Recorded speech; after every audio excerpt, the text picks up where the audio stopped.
and 3:30 a.m. wake-ups and all that stuff. Nobody wants He's to back from Arizona with notes. Graziano, what are the Cowboys going to do with George Pickens this offseason? I think they're going to wait because he's on the franchise tag, and that means he's not going to show up for the offseason program unless he signs it. So I think they're going to sit and wait and wait till he's ready to come back and play on the franchise tag, because while I believe they would discuss a long-term deal with George Pickens, I think their range of preferred salaries on such a deal would be lower than what he's looking for. Okay, right now, if you look up the word conundrum in the dictionary, you would find a picture. You would find pictures, two pictures next to each other. One of Jerry Jones and one of George Pickens, because I see both sides of this. Yes. Neek, if I'm George Pickens, I don't want to play on the franchise tag, and I'm not signing for less than CD Lamb is getting or any of the other top receivers. At the same time, while I almost always advocate paying the player, in this particular case, with George Pickens' history and only one great season in the rearview mirror, if I'm the Cowboys, I think I'm very hesitant to give him that deal. So when you have that conundrum, Dominique, what do you do?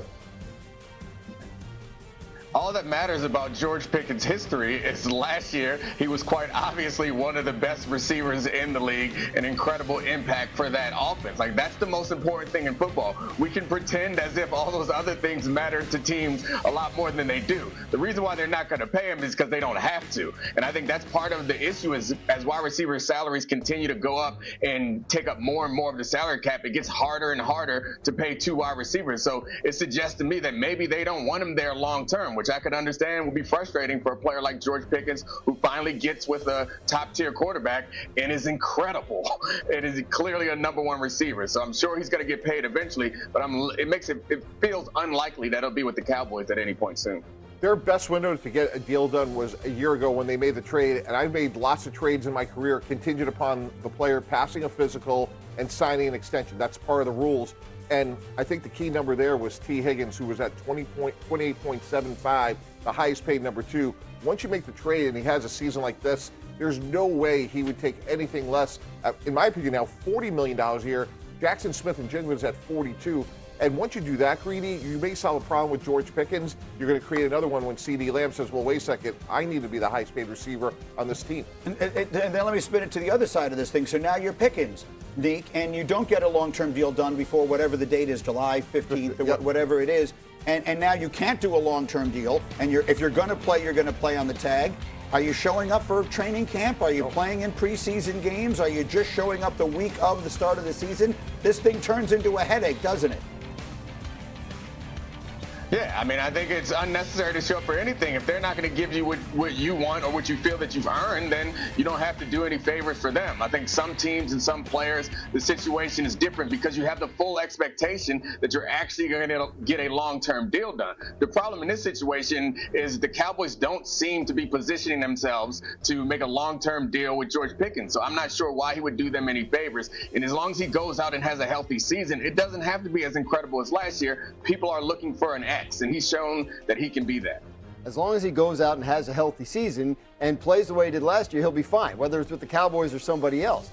But you have to ask yourself, like, what do you have to do to make sure and have a healthy season? I mean, we watched Terry McLaurin sit out on a contract situation last year. He gets hurt early in the season. Right. Not the first guy that's happened to. That always happens. Right. So, I mean, the way you set it up is he doesn't want to play on the franchise tag. He doesn't want to play for any less than CD Lamb is making. If those things are both true, then he's going to retire because he's not going to get what CD Lamb is making, not from the Cowboys right now. And the franchise tag's probably his best bet. Look, I mean, we can't have this conversation without acknowledging, like Dominique wants to blow it off.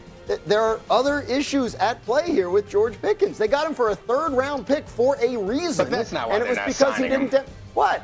I think it is, Nick. I think that part of the reason why you're committing long-term hesitant. money. You don't think? No. The reason why they're not signing him is because they just signed CD Lamb to a contract that is exorbitant for that position at that spot. That's the reason why they're not signing him. If they don't have CD Lamb, he shows up and has the year that he had last year, they're extending him for 4 or 5 years immediately. That's the reason. It's about constructing the roster. So I agree. If we lived in a perfect world, all those things would matter a lot more than they do. But they don't in the NFL. If you get ball, you're going to get paid. There's another nuance here, which is Dallas is so desperate to fix their defense. They're sitting there with the 12th and 20th pick. And if the four of us were running the Cowboys and we were having this discussion, we'd say, like, okay, easy. Let's go just draft a receiver. Greeny, you know this draft is loaded with receivers. We'll take one at 12 or 20. But they are desperate for help at all three levels, despite trade for Rashawn Gary. They still need another edge rusher. They need another linebacker. They need another corner. So to me, because of that, they're sort of boxed in terms of the draft. And the solution to me is really trying to fix it with George Pickens at the negotiation table, because I don't see the draft helping. And just as a final thought, like Jerry Jones said the other day, like everyone knows the franchise tag exists, right? It's there. He didn't just make it up for this purpose. I don't like it, but it's there. I understand George Pickens isn't going to like it, but the rule exists. They're taking advantage of a rule that is in place. And they didn't use use the exclusive franchise tag on him either, right? Which means somebody could come make an offer and give them first-round picks. No one's done that yet. If he was really a $40 million a year receiver, then we might have heard those kinds of rumblings.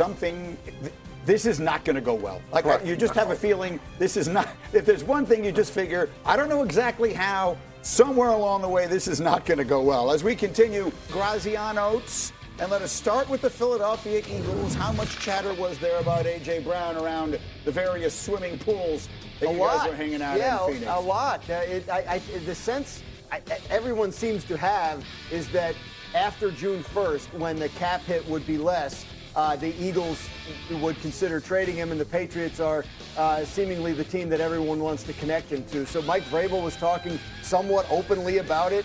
Howie Roseman and Nick Sirianni kept repeating the same thing, which is A.J. Brown is a member of the Eagles, like as if they were programmed to do it. Mm-hmm. So, but the cap hit drops significantly for Philadelphia if they wait till after June 1st. So unless somebody comes before the draft and blows them out of the water with an offer, I think this picks up again in the summer, and New England's the spot to watch. Dominique, help me with both sides of that. Let's start with the Eagles. If the Eagles trade away A.J. Brown, and we may get some clues here depending on what they do in the draft, sure, they take some receivers, et cetera, et cetera. But what would that mean to you? What would that mean for the Eagles, who are a Super Bowl aspiring team, if they trade away A.J. Brown? Yeah, I mean, I think the automatic response is that they got a little bit worse, but I imagine that with the new offensive coordinator, they'll try to construct the offense around Devontae Smith as being their number one. They added Hollywood Brown in the offseason, who's another dynamic athlete that they could make plays with, and of course, they still have Saquon Barkley, but I think it does lessen the power of their offense, but sometimes if the offense can evolve some, it can still be just as or more effective, because fundamentally, the best part of this Eagles offense when it was at its best was the O-line. So that's the most important part. Getting that right, I think, allows everything else to fall into place. If you're Howie Roseman, are you trading A.J. Brown? Nope. I'm calling in A.J. Brown, Jalen Hurts, Nick Sirianni, and Sean Mann. We're going to have a little family business screening. Okay. And we're going to sit there and say, hey, we're going to either succeed together or we can all be gone. So A.J. Brown's too talented. At 29 years old, he is a frontline difference maker and a cautionary tale. Braz mentioned Mike Vrabel. When they traded him in Tennessee, they're still trying to replace him. They tried it with Treylon Burks. So we're in the business of collecting good players, and let's try to make it work. You have a new offensive coordinator. Let's reset it. You mentioned, by the way, the Vrabel of it all. Ironically, but not coincidentally, he would be on the other side of this, proposed thing if it happens. What would that mean in New England, Dominique? If all of a sudden you add A.J. Brown to this Patriot team that was in the Super Bowl last year, what does that mean?